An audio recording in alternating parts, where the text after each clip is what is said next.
Again, my name is Ana Erika Lareza, a young and emerging evaluator from the Philippines, and it is our pleasure to welcome you all today to the 21st session of the Asia Pacific Evaluation Association and Evaluation Community of India's Joint Conference for 2022. Today is our closing plenary, which is all about the future of evaluation. To chair this session is with us is Sir Marco Segone. He is the Director of the Evaluation Office at the United Nations Population Fund and co-leader of the Eval for Action campaign. He is previously the Director of the Evaluation Office at UN Women, former chair of the United Nations Evaluation Group, and co-founder and co-chair of Eval Partners. He was responsible for the decentralized evaluation function and the National Evaluation Capacity Development portfolios at the UNICEF Evaluation Office. Please welcome Sir Marco Segone. Over to you, Marco.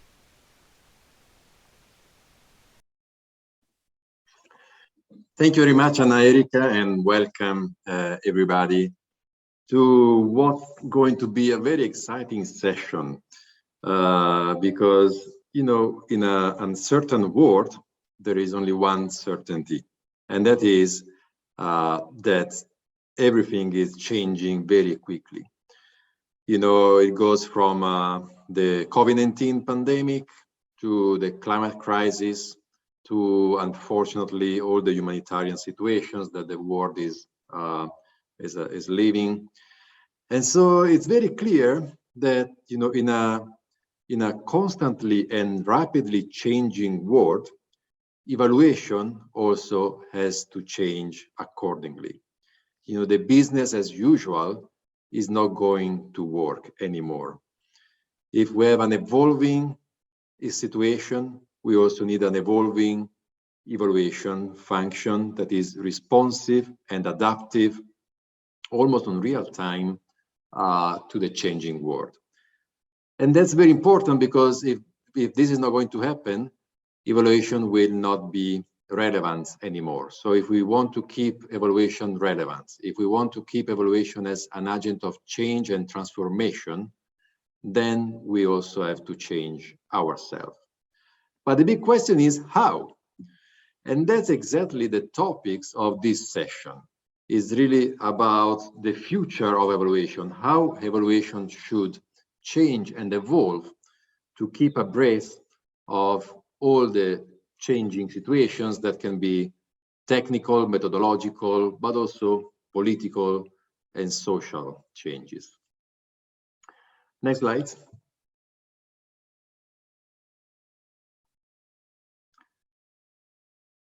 Can you move the next slides, please?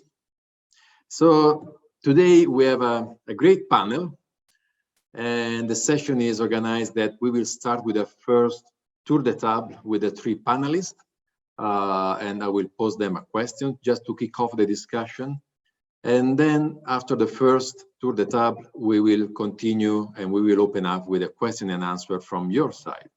So please, while you hear the first reaction of the three panelists to my question that I will pose just in a few minutes, start thinking about what you would like to ask and to comment and to provide your feedback to whatever the three panelists are saying, and perhaps even what are your thoughts about what should be the future of evaluation. So get prepared, and you will be able to pose your question and feedback and opinion both in the chat as well as live through your mic.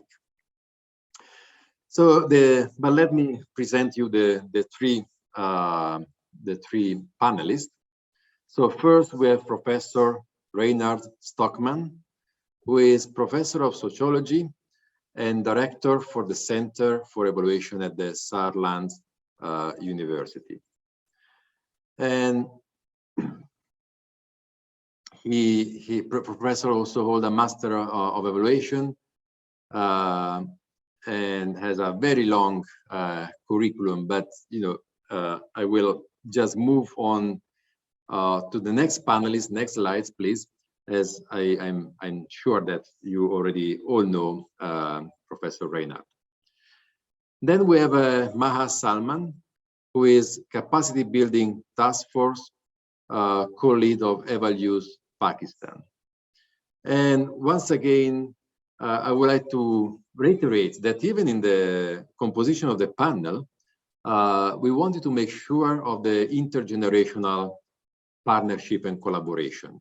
So we go from senior evaluators to more young evaluators. And of course, also we try to get a gender balance in the panel. And then the next speaker will be Veronica Felsies, who I'm pretty sure several of you also know. She's the secretary of the International Organization for Cooperation in Evaluations. She's also very active in Eval Partners and was the former president of the Polish Evaluation Association. So join me in virtually welcoming the three panelists. And as I said, next slides, to kick off the session, I would like to pose an introductory question to the panelists. And it's really about, what do you think should be the few key priorities in the next 3 to 5 years in strengthening an evaluation culture, in the context of the SDGs for accelerating progress towards the SDGs despite the COVID-19 pandemic. So how do you see the evaluation function, the evaluation community in 3 to 5 years from now to make sure that evaluation will remain relevant and influential? So to start with, I would like to give the floor to Professor Raynard.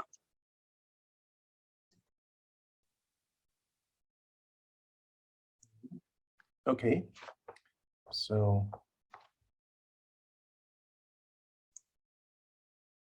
okay, thank you very much that I have the chance to contribute here in this panel about the future of evaluation. And please, next slide.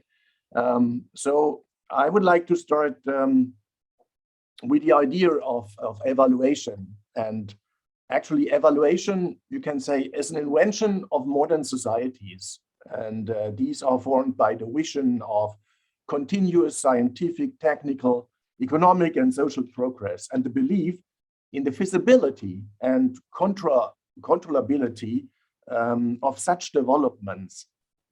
This is connected with this vision of the modern society. And this ambition of the modern societies to be able to regulate and guide developments is associated with the change in political thinking and action. And I think the adoption of the Millennium Development Goals and the Sustainable Development Goals are an expression of this will to define objectives, to target, and to implement them. Next slide. If you want to control, next slide, please, Radhika.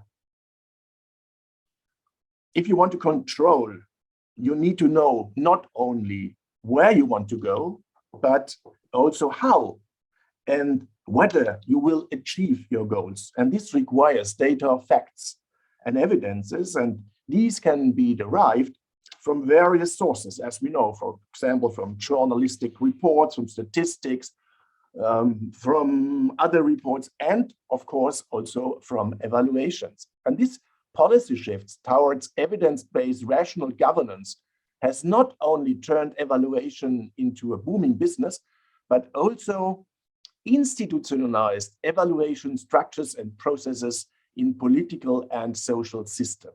Next slide, please.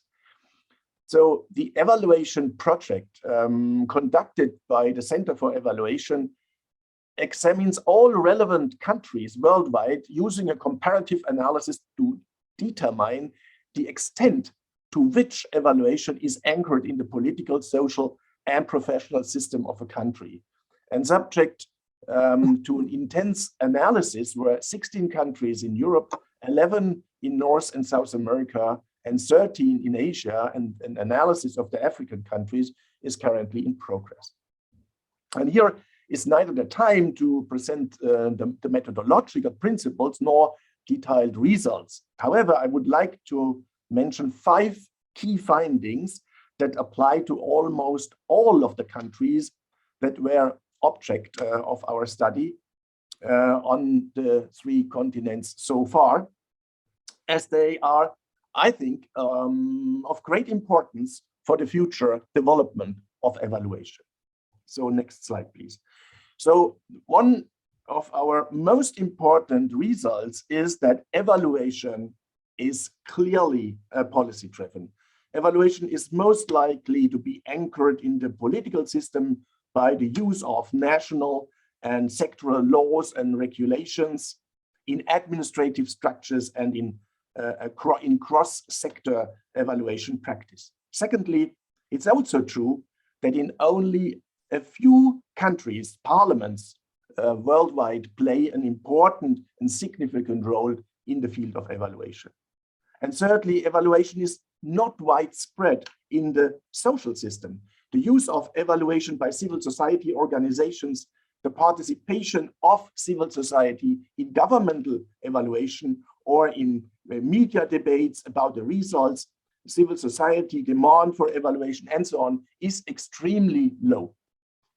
And fourthly, the professionalization of evaluation as measured by academic study programs, the availability of OPs, journals, communication platforms, and professional standards varies considerably from country to country. And it is interesting to note, however, that the demand by the political system and the supply produced in the professional system do not move with uniformity. That means there are countries with a high demand for evaluation, but a low supply of evaluation competence, and vice versa. If we take a closer look at these developments that can be observed worldwide, we can identify a number of challenges that evaluation will face in the future. Next slide, please. Since evaluation activities are primarily limited to the political system, there is a risk that evaluation is increasingly interpreted as a kind of technology of bureaucracy, turning in a rigid routine involving largely standardized and streamlined processes. Secondly, the routinization and bureaucratization of evaluation is increasingly changing the supply side. So more and more privately organized consultancies are conducting these orders. And as a consequence, less and less research, or let's say creative further development of evaluation theories and methodologies takes place, and young and emerging evaluators hardly get the chance to enter the market. Next slide, please. Evaluation is mainly used for accountability and management learning purposes.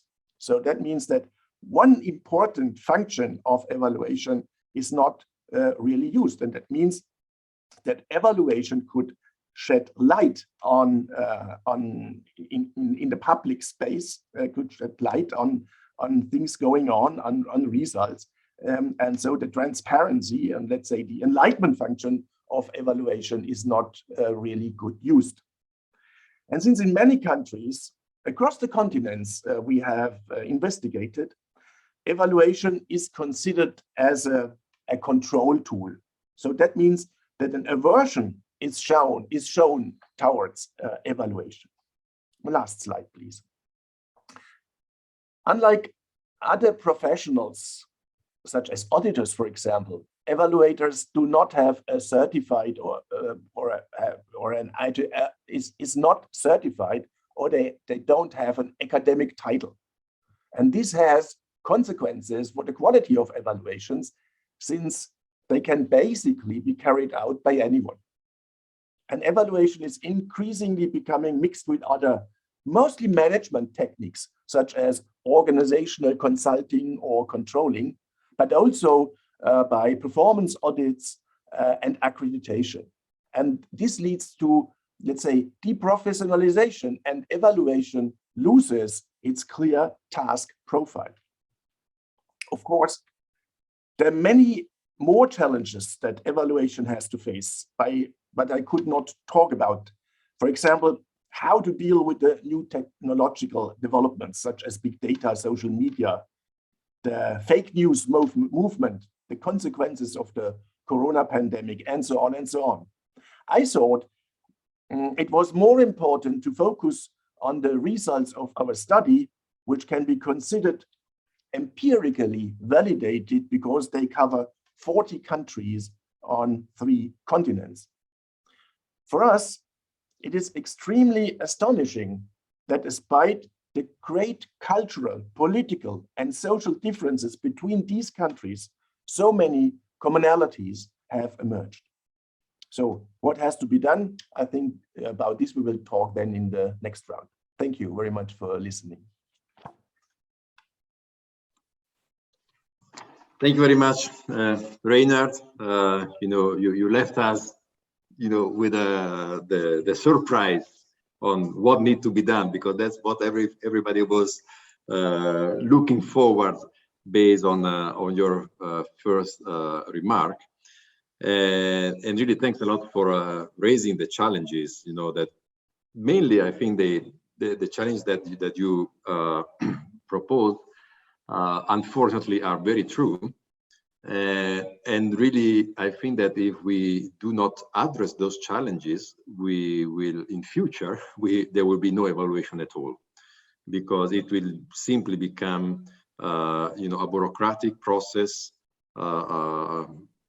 led by those who have power and who want to control, and without, any innovation, and with a unprofessionalization, with a constant unprofessionalization, and losing the profile of evaluation. So I think you present as a very clear potential risk of evaluation, of the future of evaluation, that is very likely that it will happen if we do not address those challenges. And so we are really looking forward to hear from you on what would be the way forward that you are proposing.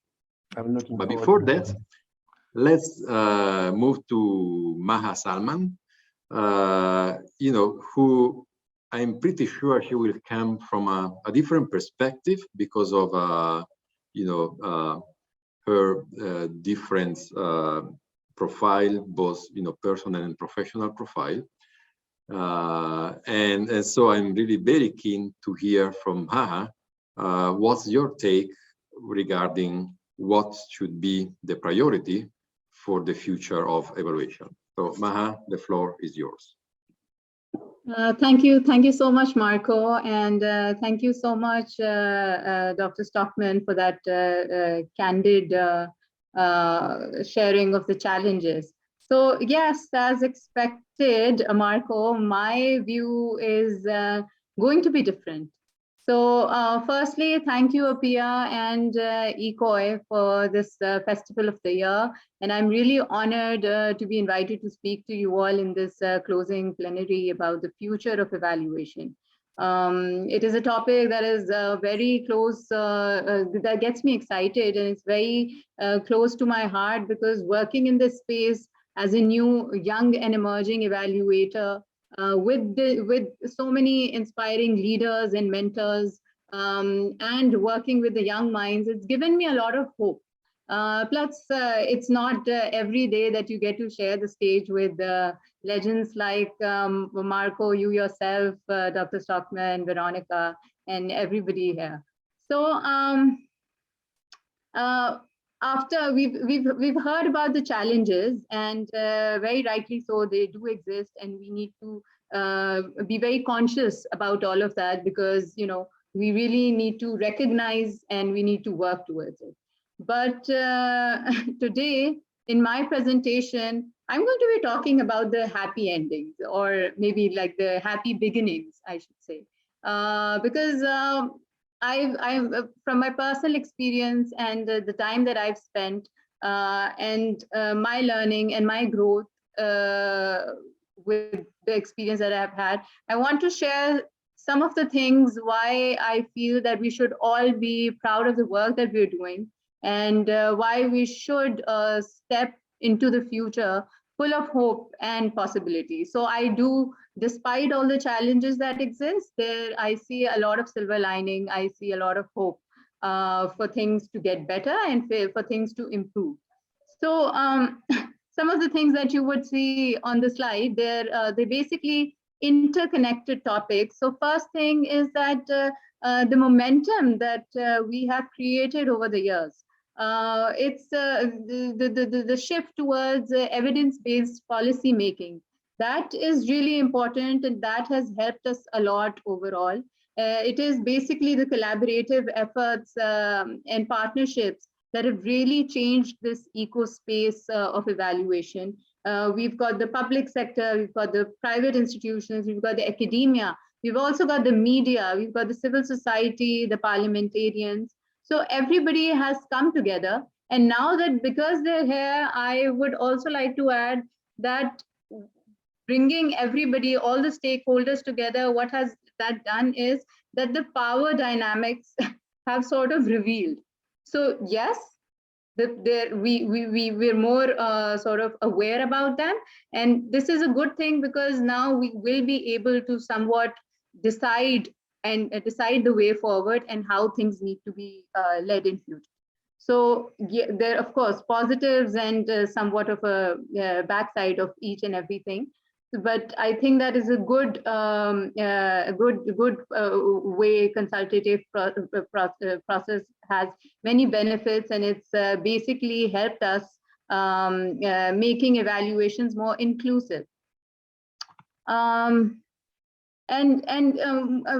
than moreover, I would also say that it has basically helped us in branching out evaluation.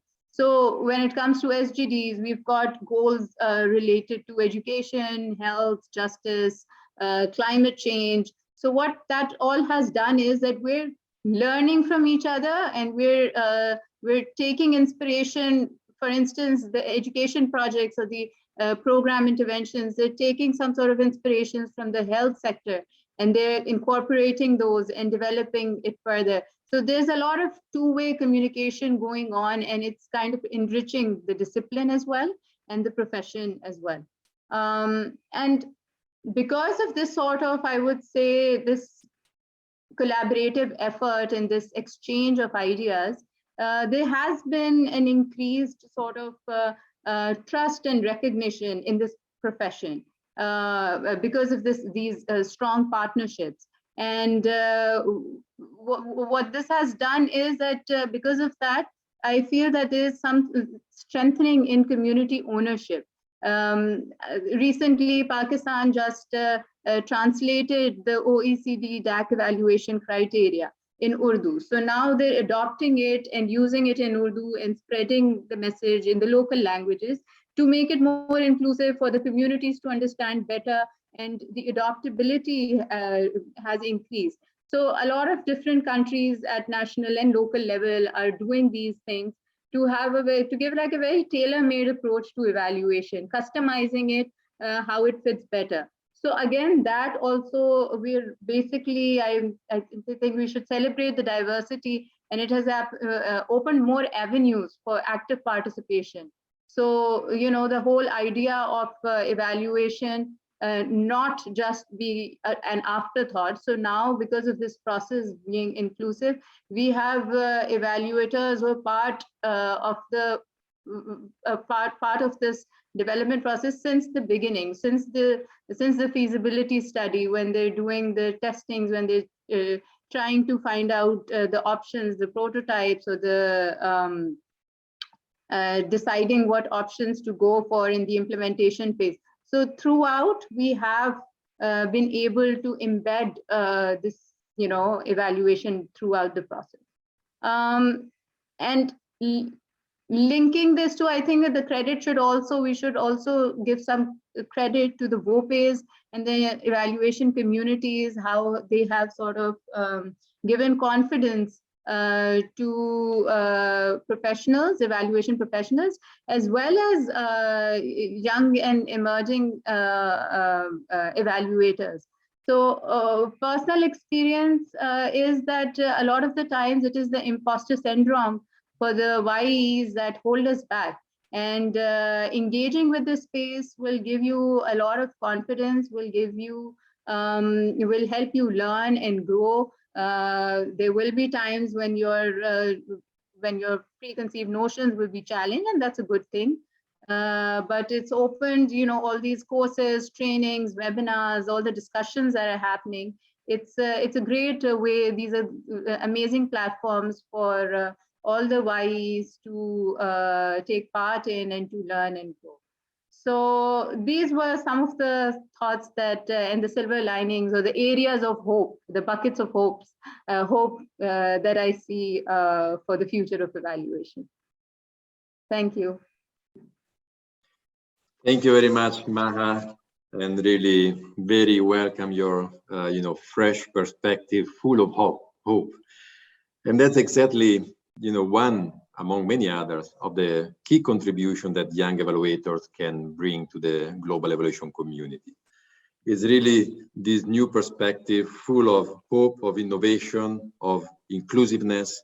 Just the example that you gave about the Evaluators Pakistan and engaging in the translation of the OECD DAC evaluation criteria in Urdu. It's just an example on how, a practical example of how we can facilitate inclusiveness, how we can facilitate community ownership. That was also one of your key priority, and participation. And this can be done only in partnership, as also you clearly stated. And so all of these are clearly important priority for the future of evaluation, to ensure that evaluation will remain and will continue to be relevant and influential. And of course, the point of professionalization that also Raynard raised very clearly is key to the future of evaluation. And the VOPEs, as you mentioned, are central to this. And this brings me to the third panelist, Veronica, who is the secretary of the International Organization of Cooperation and Evaluation, that somehow is, if I may say, the United Nations of VOPEs, meaning that is the federation of all the different VOPEs. VOPEs are the voluntary organization for professional evaluation, are the evaluation associations, network, etc., from all over the world, that try to work together exactly to professionalize evaluation, knowing that with professionalization of evaluation, we don't mean only strengthening the technical and methodological aspect of evaluation that obviously is key and is fundamental, but is not, so is necessary, but is not sufficient. Professionalization of evaluation also means making sure that evaluation is gender sensitive, is inclusive, is human rights based. It gives voice to those who do not have voice. And Veronica is a leader in all of these aspects and key criteria. So Veronica, the floor is yours for your priorities for the future of evaluation.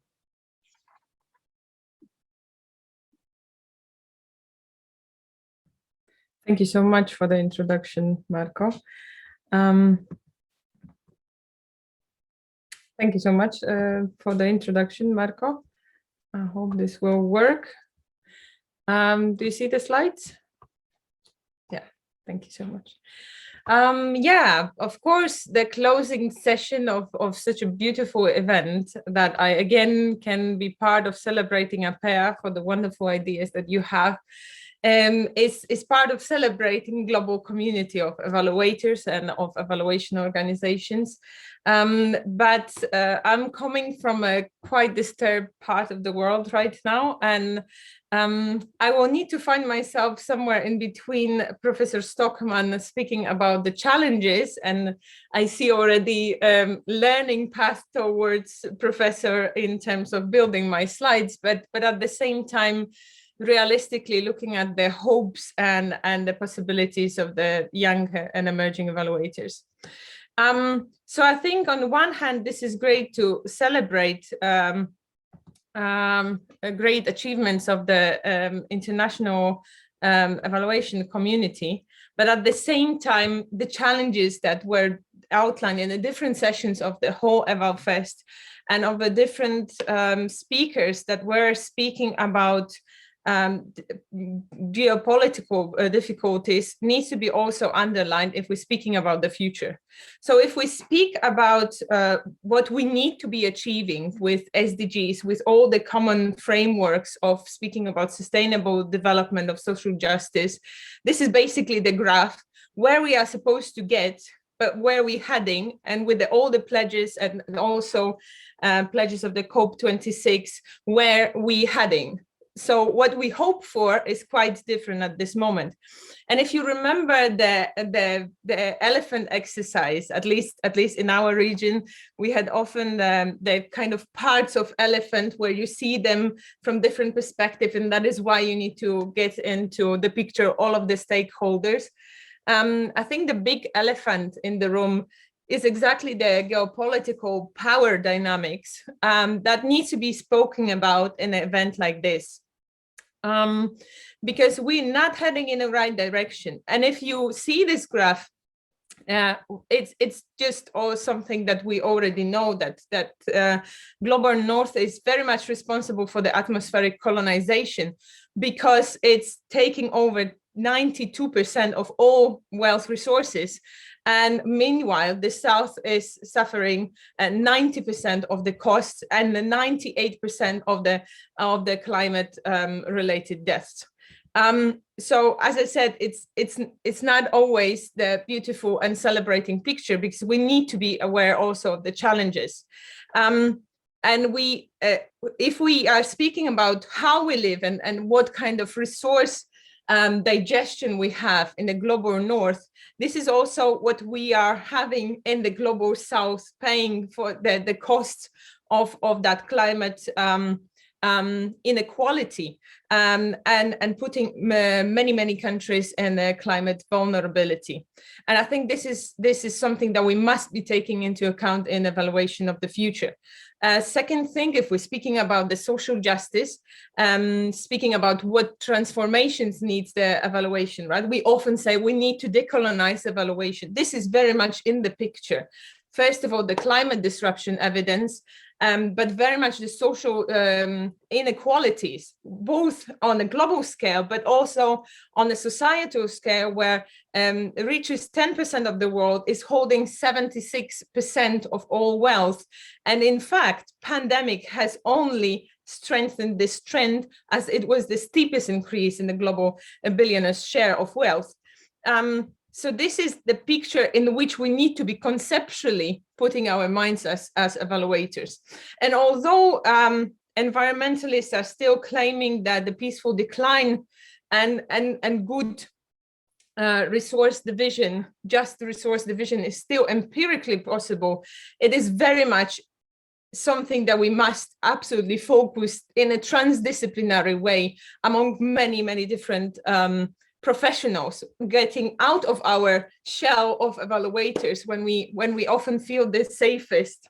But we need to be working on understanding that this all is very much starting to be tense conflict about different resources, and this is what we see also happening in the Ukraine.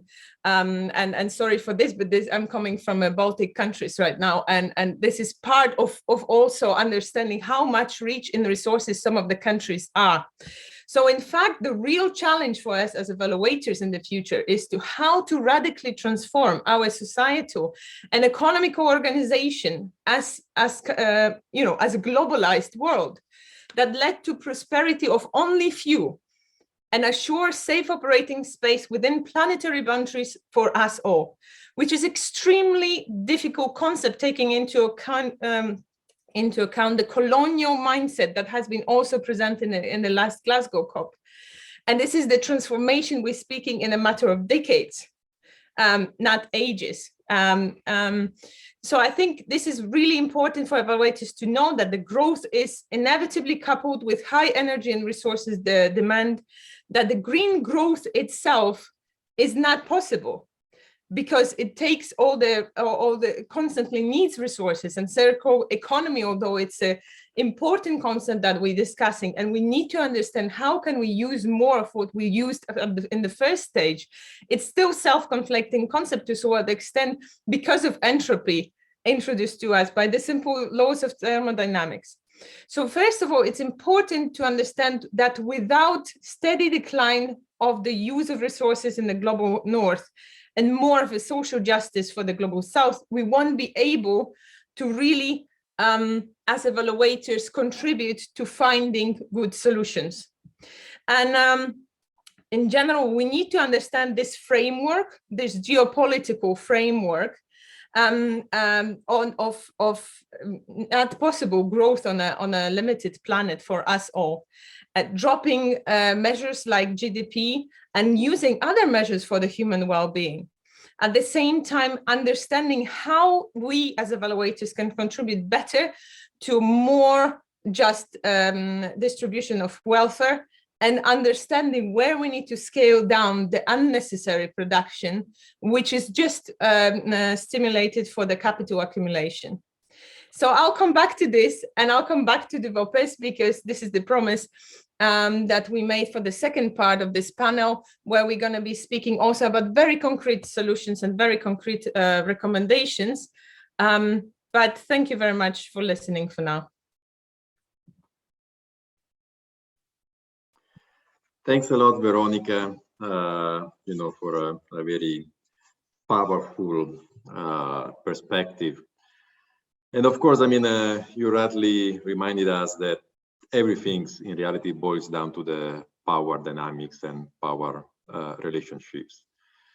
Whether if we talk about the climate crisis, or if we talk also about the life of local communities, it's always about the power dynamics in the society, in the communities, etc.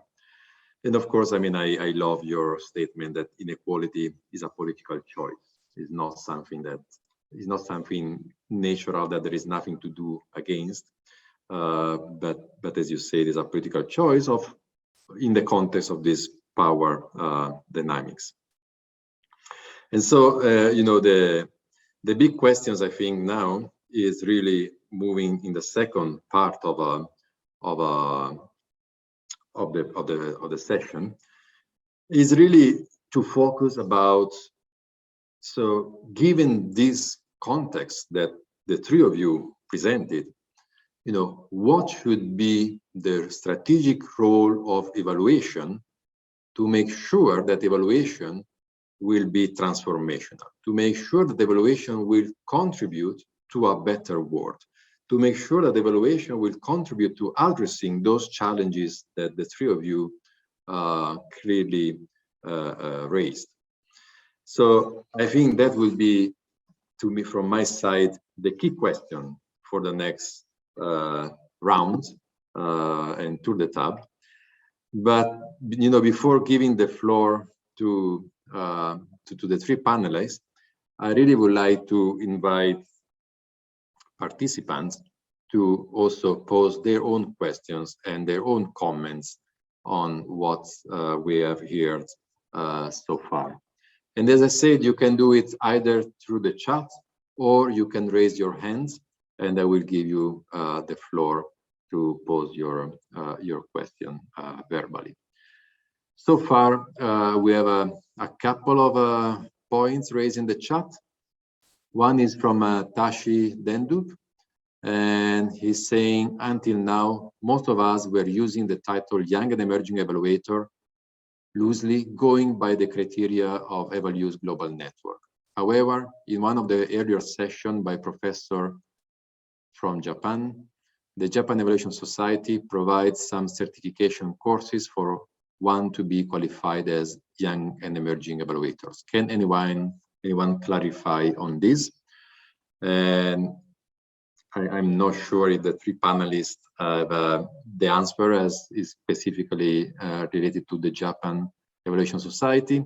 But I would say, even if any participants have an answer, please just join and clarify this question. Then we had Francisco Reyes Silva, who is saying,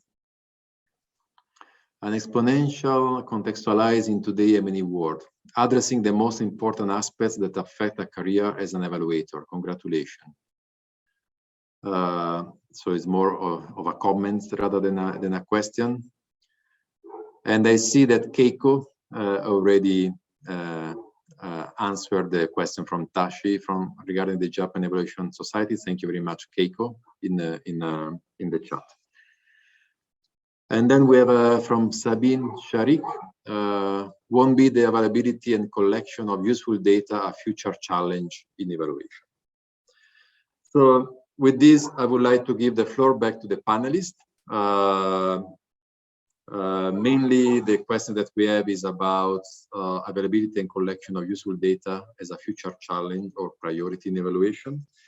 And then, of course, I mean, from my side, the key question would be, what's the way forward based on the key challenges that you raised during your first tour de table, both regarding the context as well as the evaluation.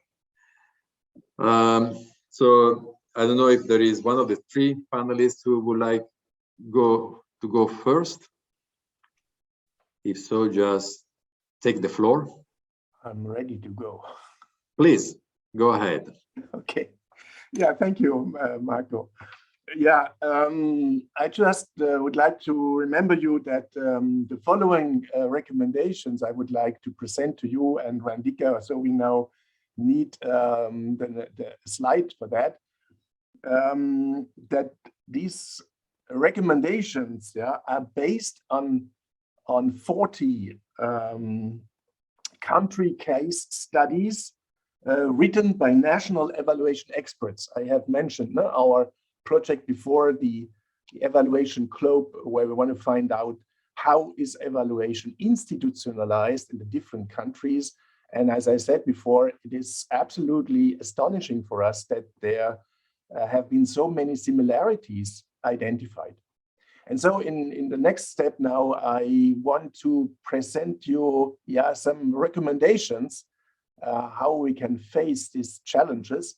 And I would say these are recommendations in general, but of course they also are usable, or they are also true in the context of the SDGs.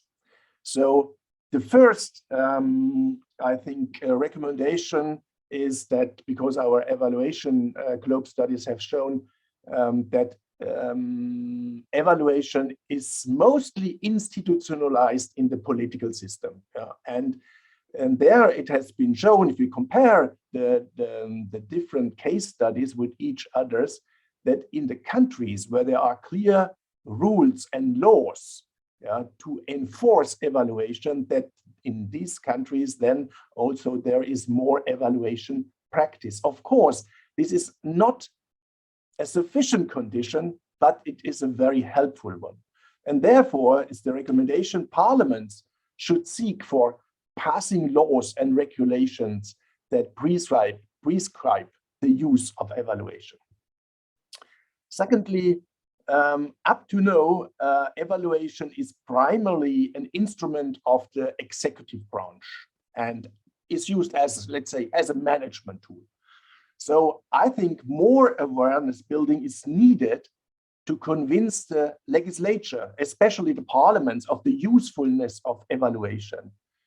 And this is not only about parliaments acting or enacting laws and rules prescribing evaluations, but also about parliamentarians themselves using evaluations for their parliamentary activities, and especially for their budget and oversight function. Next slide, please. 3 more recommendations. So civil society and its non-governmental organizations must also be convinced of the usefulness of evaluation, so that evaluation is not only applied as a management tool, but should be used as an element for government control because of its enlightenment function. So evaluation may not only produce to its accountability and learning function, of course, these are very important functions, but if we want to react on all the challenges of our world, I think it is very important to make evaluation results transparent. And if we do so, then they can be used by parliamentarians, but also by all civil society organizations and by all interested citizens to oversee government and its policies. And fourthly, evaluation, is my true opinion, will only survive as a profession and not just as a technique or one instrument among others, if it develops into a recognized profession with standards, academic training courses, journals, and communication platforms, and national and transnational VOPs. Therefore, the professionalization of evaluation must be advanced in all these aspects. And special care should be taken to involve the young and emerging evaluators, because they represent the future of evaluation, not we, the old wise men. And at the end, for all this to happen, the VOPs must not only consider themselves as professional associations, but actively lobby for evaluation in politics and society. The VOPs should do more awareness building about evaluations in politics and society. And I think in addition to that, they should gain other NGOs as partners to demand evaluation from governments, so that these lead to open political dialogue, not only to check whether the SDGs have been achieved, but in general to enable political participation. So I think these are my 5 main messages. Thanks. Thank you very much for very clear way forward and recommendations, and definitely national evaluation policies and systems are very important to institutionalize evaluation and to protect evaluation, because sometimes either in countries or in organizations, evaluation can be challenged or attacked when leadership change, while if it's institutionalized through evaluation policies and systems, it's easier to protect it. And obviously parliaments have a big role in all of this, not only parliaments, but also civil society and civil society in general, and the VOPs in particular have a key role, as you said, not only from strengthening the methodological aspect of evaluation, but also in promoting and advocating for evidence-based policy making. So these are very clear priorities for the future. I think the good news is that there is already a lot happening in these areas, going from the parliaments through the Global Parliamentarian Forum for Evaluation to the VOPs and with the IOC and civil societies, etc. But definitely there is much more to be done. So with this, I would like to give the floor either to Maha or Veronica. Who would like to go first? I can speak. Or do Yes, you want to please. go ahead, Veronica? No worries. You All can right. start. All right. So some of the suggestions of Dr. Stockman and I had some of the same in mind. So firstly, as during the conversations or during our conversations, we've rightly pointed out that the starting points of countries, or maybe even within the countries, in certain provinces or districts, there are discrepancies and differences in where we stand. So economic, cultural factors, power dynamics, politics, all of this, the interplay of all of this brings in a lot of, quality, which both the speakers rightly pointed out. I think we, during some of the conferences and summits that APIA organized in the last few months, so in the Professionalization Summit or the NEPS, National Evaluation Policies and Systems Summit, with the Evalu chapters and WOPEs, we noticed that some countries are taking lead in certain activities, whereas there are certain countries where they're just launching the EVI chapter or the WOPE. So there's considerable difference in where they stand at the moment. So a recommendation would be that it is good to encourage, it is definitely important to encourage the WOPEs who are just starting, and provide them support, provide them with resources to help them build up, and their capacity building needs to be, it should be a participatory approach where everybody can contribute and help them. And with these webinars, with these sort of online arrangements, it has become a lot easier to sort of help and be in this setup to, with very less cost, you can sort of help the others grow together.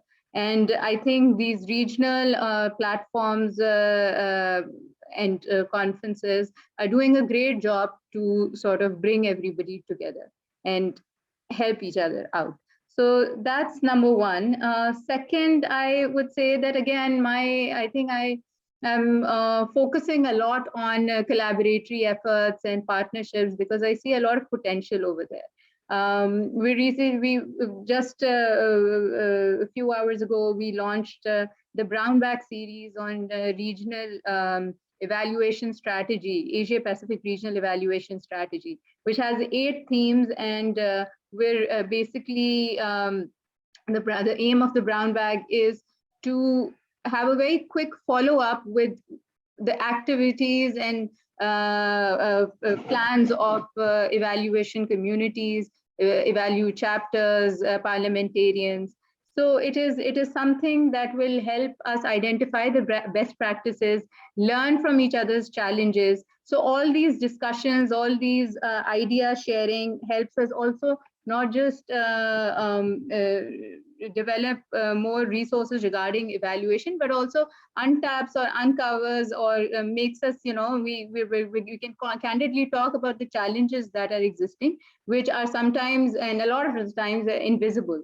So that is happening, which I am really hopeful that we will have many great discussions because of that. Other than that, again, another new PR is accountability and transparency. So we've a country, my country has suffered a lot, and you can say has been in the talks all the time when it comes to transparency in the global agora. So we've seen that how important it is for countries to, and at all levels, not just at the global level, but at local levels too. And with the data-driven policies, evidence-based policies, we've noticed a change in how policies are being made and implemented. Of course, it's not a thing that can be changed overnight, but these little systematic changes in the system are really helping us out. So more data-driven policies, more systematic and transparent use of data, and using the dashboards for public accountability. That is a great trend that is also very helpful. Lastly, for the YEs, I would say that engagement and learning and growth will only happen if you're committed to learn, if you're committed to engage. Don't fear that you will say something which will not be acceptable. These are very good spaces to learn, because the people coming from different backgrounds, you get to hear perspectives of people joining in from different parts of the world. It is going to broaden how you think, it's going to challenge you. So I think it's a great way for career counseling, career advice, and finding the right mentors. So these are some of the advices or recommendations that I feel can be helpful. Over to you, Veronica. Thanks a lot. So, although my presentation at first was very, very broad and referring to very global issues, that I would like to also be very practical. So, first of all, I think we really need to break the shell and get out to the outer world and work with people who work on ecological economy, political ecology, social justice history, with many different people to really understand what is truly transdisciplinary and transformative conceptual framework we need to keep in mind if we do evaluation work in the future. And that's what I was trying to kind of, open up with the first part of the presentation. Secondly, I very much agree with Professor Stockman about being advocates for evaluative thinking in the society. And I think this can be done even in authoritarian regimes, in the military conflict areas, in the resource exploited areas, places affected by consequences of climate change. We can, everywhere there, we can still strengthen evaluative thinking in the societies, the skill of assessing the benefits, risks, intended, unintended consequences of different decisions, of policies, of political decision-making and running programs. And that is definitely something what we can give to the society for the social betterment. And we're not doing that enough, and this is definitely the potential to tap into. As typically I say, and Apea knows that very well on every event when you invite me, I think ethical integrity is extremely important. And we need to be aware which problems are really tapping into solutions and finding positive impact that we urge for. And we need to reflect whether it has brought that positive impact and why it hasn't or why it has. Otherwise, as often people say, the world needs much more of average gardeners than brilliant but harmful evaluators. And fourthly, common workable vision. This is very much something extremely dear to the heart of IOCE and Eval partners, something that Marco was so tremendously leading and taking part in 2015, and what brought an immense sense of unity and integration in the global evaluation community. That was definitely unforeseen. Scaled up innovation. And again, in the turbulent times like these, we really need to build together with multiple actors, also very new international actors, but also regional associations, the common eval agenda to demand solidarity and social justice, to build that common future based on the Agenda 2030, on SDGs, but really with most up-to-date evidence that is backing it up, and understanding how it is very pragmatically contributing to achieve it, and how can we monitor and evaluate the progress on the agenda.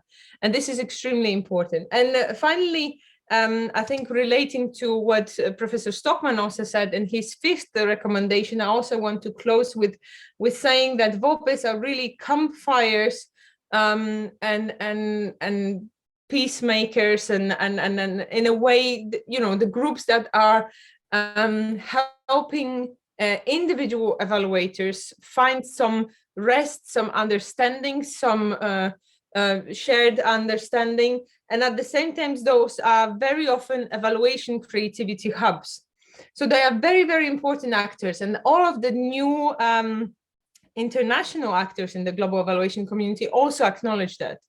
And we built the IOCE VOPE Leadership Bootcamp exactly to refer to what Professor Stockman was also saying, that they need to become evaluative thinking leaders in the turbulent times. They need the leadership skills and understanding really where they can contribute and where they need it. Thank you very much. Thank you very much, Veronica and Maha. And you know, I think Maha made a very important point that, you know, each of us should commit to learn and to change. You know, if we really want things to change, we must be the first one, each of us personally, we must be the first one to commit to that change, because change will not happen alone. Change will happen only if we make it happen. But of course, I mean, that's not enough. And that brings to a point that Veronica highlighted, the importance of having a common vision. So we need to be ready to change ourselves personally, but to work together and celebrating the diversity of the togetherness of the world to push forward a common vision for evaluation, for the future of evaluation. And to make all of this, we need leadership. And so, yeah, I would like to echo Veronica call for, you know, participate in this new initiative from IOC on strengthening VOPE leadership, because the three panelists, all of them mentioned the key role that VOPE can play in all of this, in making sure that evaluation will remain relevant also in future. And, you know, this leadership initiative from IOC, I'm, you know, very happy to say that also thanks to the support of UNFPA, 25 of the participants are young and emerging evaluators. So when we talk about leadership of VOPE, we are not talking about senior evaluators who should lead VOPE. We are talking about senior evaluators and young evaluators who work together, who bring their own perspective, different perspective, to make sure that the VOPE of the future will be really transformational. So with this, thanks a lot, the three panelists, for the tour de table. I think we still have about 15 minutes for a last tour de table. And I would like to ask the panelists two things. One is to try to address some of the questions that have been written in the chat. And mainly they are about two aspects. The first is about the importance of data to inform evaluation. And, you know, data, you know, taking into consideration technical limitations at different levels, and also how, you know, national level or community level data can be connected at the international level. And somehow related to the aspect of availability of data, there are another two questions about artificial intelligence, how evaluation can leverage artificial intelligence in the future, especially taking into consideration the need for more and more rapid and real-time evaluation. So the use of big data and artificial intelligence in evaluation. So how do you see that in the future? And then, as we will not have time for a fourth round, also, if you want to take this opportunity just to highlight one or two key messages that you would like to share with the participants. And perhaps this time we could reverse the order, and we could start with those who spoke last. So in this case, perhaps we can reverse and make Veronica, Maha, and Raynard. So Veronica, are you ready to make your final contribution? Thank you very much. I think all of the questions that I see on the chat are very similar when we speak about availability of data, accessibility of the respondents, about the use of big data, of AI, of interoperable databases. My only comment here, as I am not an expert in the field and I'm not feeling the same, I'm not sharing the same excitement about it all, but I understand the opportunities and the need to use them very often.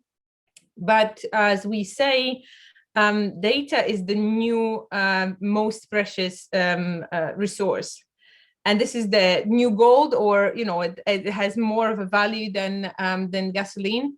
And at the same time, what stayed in my mind also from Professor Stockman presentation is the first slide when he showed that we as evaluators have still that ingrained mindset of modernization. So anything futuristic is still very sexy. So any big data methods is something that we should be excited about. My question in reference to my presentation would be, who holds the resources? Who has the power over the data? How they want to use it? Is it really ethical type of research that you want to engage in? For what purpose this will be done? And be very, very careful, because it's very visible that the world is divided.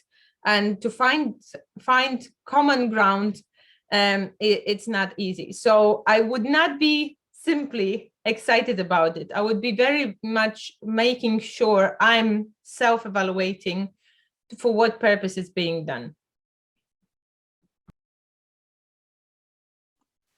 Thanks a lot, Veronica. Maha?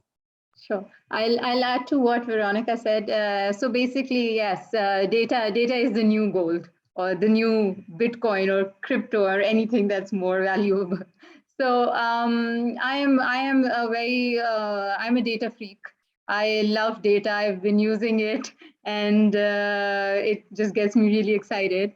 So availability of data, the usage of data, the timeliness of data, it's not a challenge of the future. It is a challenge. It has been a challenge all times. In the past, it still is, and it will be. Being conscious about how you use data is important. Veronica pointed out some excellent questions. Who is holding that data? How it is being collected is extremely, extremely important.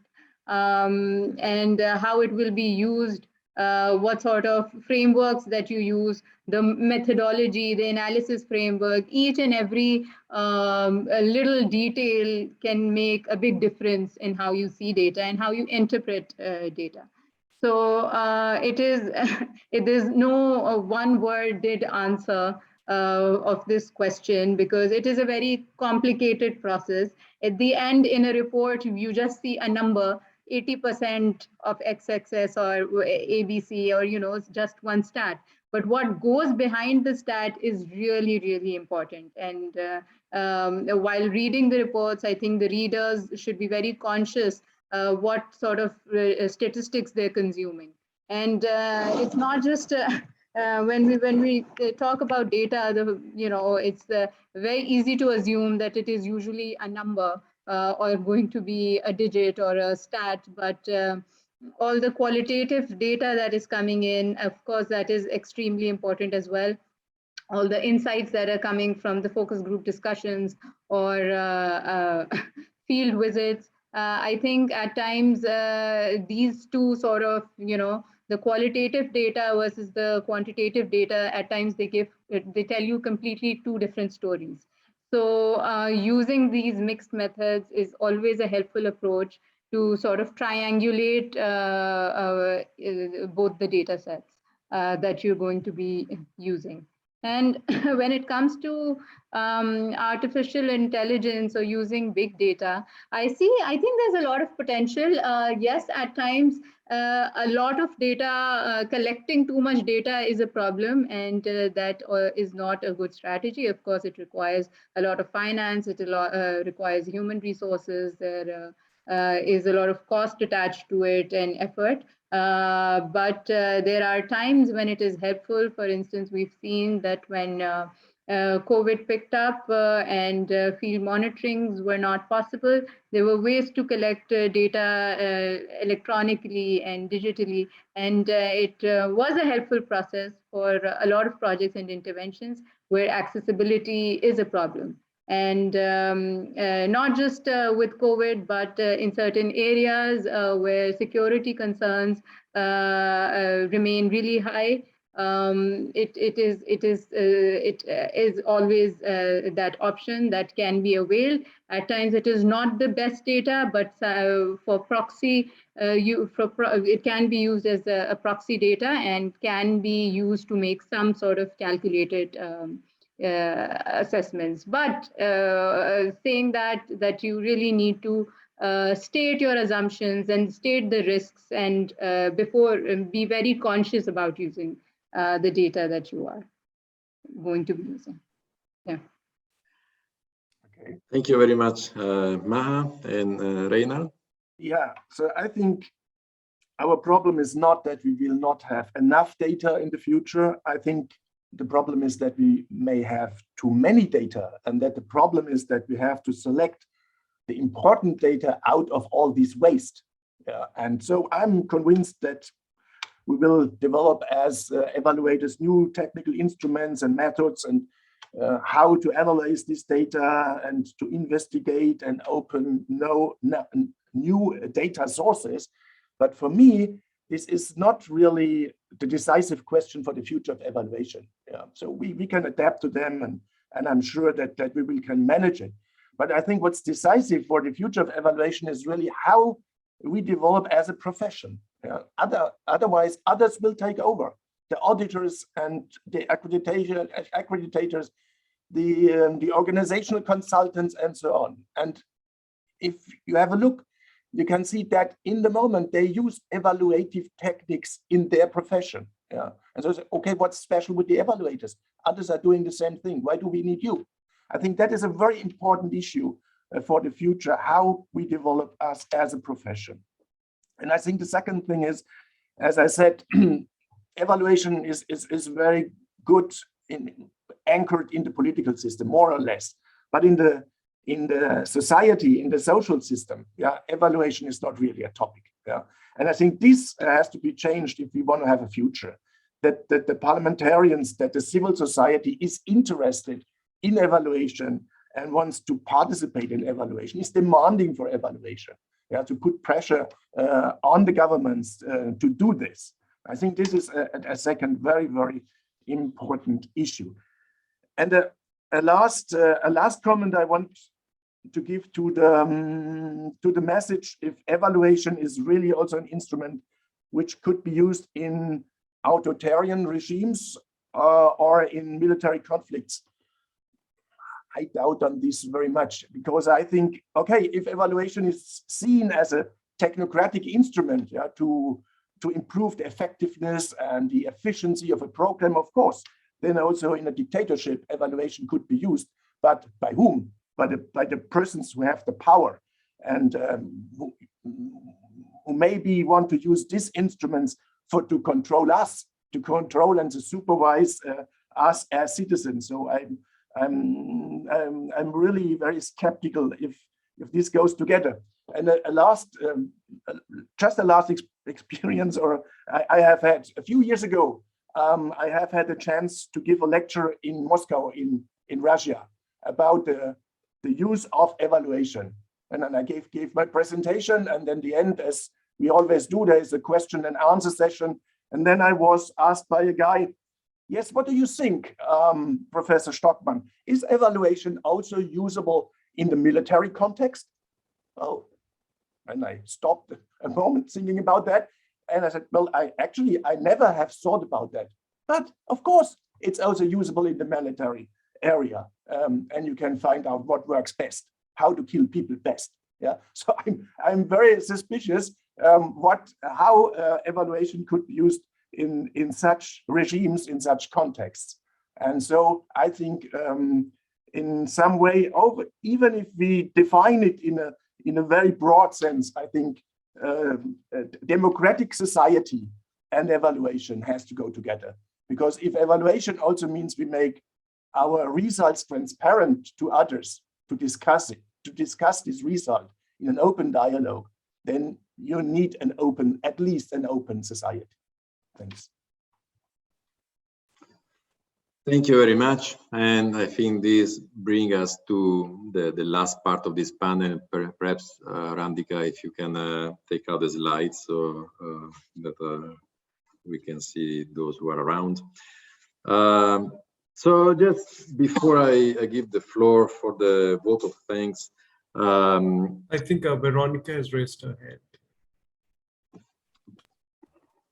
Thanks. I definitely agree with Professor Stockman about evaluation and authoritarian regimes. What I said is actually that we need to strengthen evaluation use in the democratic societies and for civil societies. So what we can in such extreme situation really do is to strengthen evaluative thinking of civil society, and that is actually really a useful thing. And that is definitely something that we both see as a untapped potential. Absolutely right. Thanks a lot, Veronica, for the last clarification. And so as a wrap up, perhaps just three key takeaway messages. I mean, the first one is that clearly we are living in a world with huge challenges, from the power dynamics to the climate crisis, to inequalities that are all interrelated challenges. Second point is what evaluation can do about that. Because I think we all want evaluation to be an agent of transformation. We all want evaluation to be a strategy and a tool to address those challenges and to change and transform the world in a better world. So the third point is about some of the recommendations for the future evaluation that came up from today's session. And there were so many great and inspirational ideas, but perhaps I would like to highlight 4 of them. The first is the importance of institutionalized evaluation through national evaluation policy and systems. And make no mistake, when I say institutionalized, by no means I mean to make it a bureaucratic and administrative mechanism, by no means. But by institutionalization, I mean, as Raynard said, to have laws and systems that can protect the evaluation function in either one organization or one country, and also can really give the budget for implementing evaluations. So, but that, as Raynard clearly said, is necessary or is helpful, but is not enough. We need to professionalize the evaluation function. So we need to make sure that evaluation will become a profession with clear norms and standards, with rigorous methodological approaches, but with led by principles of social justice, inclusiveness, celebration of diversity, and human rights. This will be possible, and that's my third, will be possible through partnership that goes from the parliaments to private consultants, from governments to international cooperation actors, from local communities to young people. So partnership that should be inclusive, participatory, and once again, celebrates the diversity among all the different partners. And my last point is, to make all of this possible, we need leadership. Leadership by all of us. It doesn't matter if you are a senior or a young evaluator, if you are active at community level or in an international organizations, if you are in the government or in the civil society or in the academia. Each of us can make a change. And so it's really leadership that should come from each of us, but bringing together in a common vision. And I think that this session was very helpful in bringing up these common visions. So with this, I would really like to thank a lot on behalf of all the participants, the three great panelists, Professor Raynard and Maha and Veronica, and of course, all the participants who stayed with us during this session today. So thanks a lot, everybody. And I would like to give the floor for the vote of thanks. Over.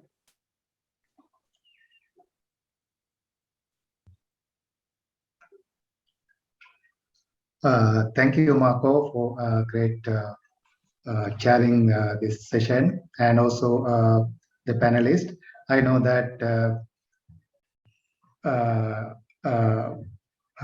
not only is participating in this panel, but four of you are models for future of evaluation. So that is key here. Marco is the founder of Eval Partners. He brought all these contacts, and also a great supporter of young and emerging evaluators and capacity building of evaluation and young and emerging evaluators. And Professor Stockman wrote a Future of Evaluation book, and also promoting institutionalization of evaluation. Veronica, when she was very young, started Polish Evaluation Society, and then became a leader of European Evaluation Society, and then IOC leader and instrumental leader globally. And Maha Salman is a great leader for us in the region, promoting evaluation especially among young women evaluators. So, so not only, as I mentioned, not only your thoughts, but you are models and promoting future of evaluation. So thank you very much for this great session. So this is the end of the conference, 5 days conference. We wanted to have this discussion about not only discussing all these topics, but this discussion about future of evaluation. So this is not ending. We are continuing our journey. So with this note, again, I thank Marco for great facilitation of this discussion. And on behalf of APIA, Asia Pacific Evaluation Association and Evaluation Community of India, we are committed and we promise to continue our work and to strengthen evaluation culture in this region and our countries. And we also continue implementation of the regional evaluation strategy with all our leaders.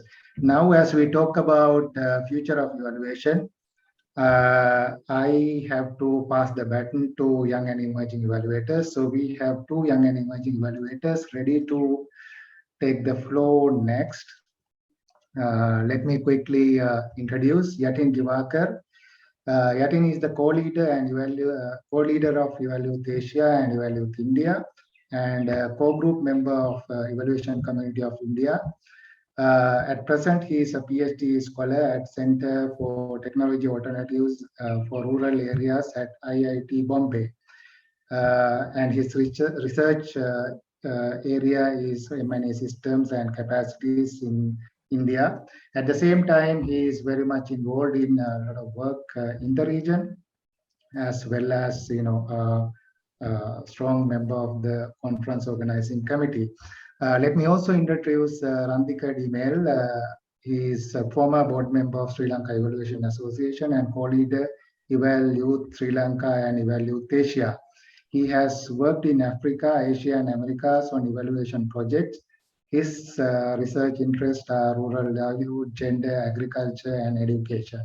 So let me pass the baton to Yatin and Randika to officially close this conference with vote of thanks for all 5 days for the whole conference. Yatin and Randika, the floor is yours. Namaste. Am I audible?